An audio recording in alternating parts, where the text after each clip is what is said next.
Chapter 29. Woe to Ariel, the city where David dwelt! Add ye year to year, let them kill sacrifices.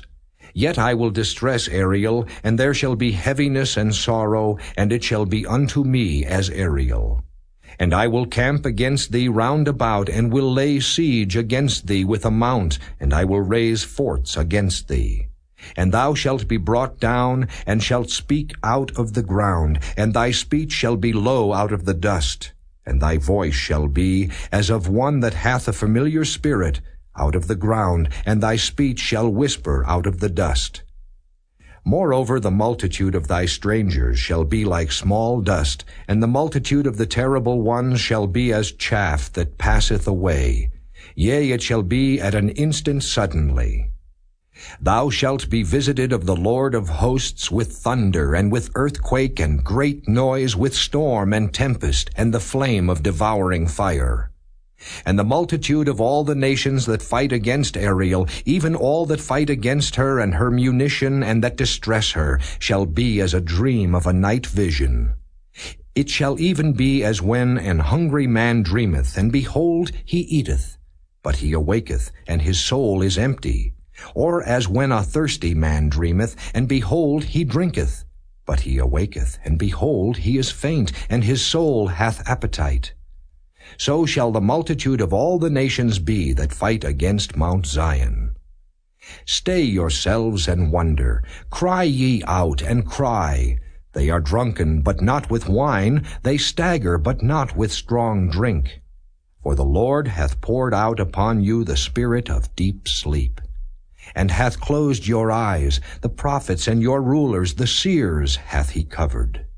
And the vision of all is become unto you as the words of a book that is sealed, which men deliver to one that is learned, saying, Read this, I pray thee. And he saith, I cannot, for it is sealed.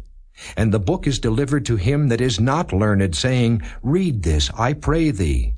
And he saith, I am not learned.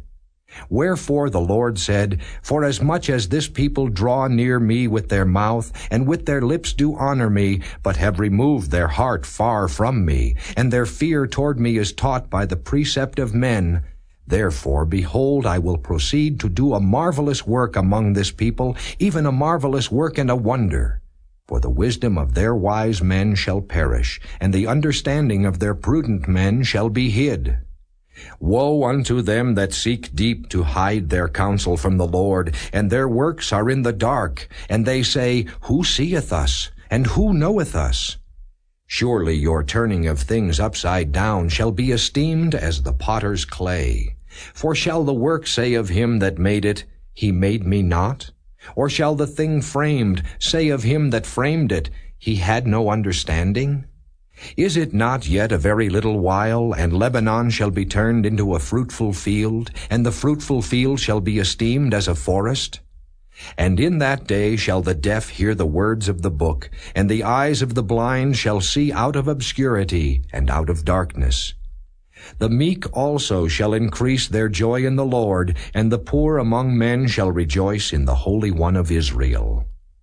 For the terrible one is brought to naught, and the scorner is consumed, and all that watch for iniquity are cut off, that make a man an offender for a word, and lay a snare for him that reproveth in the gate, and turn aside the just for a thing of naught. Therefore thus saith the Lord, who redeemed Abraham, concerning the house of Jacob, Jacob shall not now be ashamed, neither shall his face now wax pale. But when he seeth his children, the work of mine hands in the midst of him, they shall sanctify my name, and sanctify the Holy One of Jacob, and shall fear the God of Israel. They also that erred in spirit shall come to understanding, and they that murmured shall learn doctrine.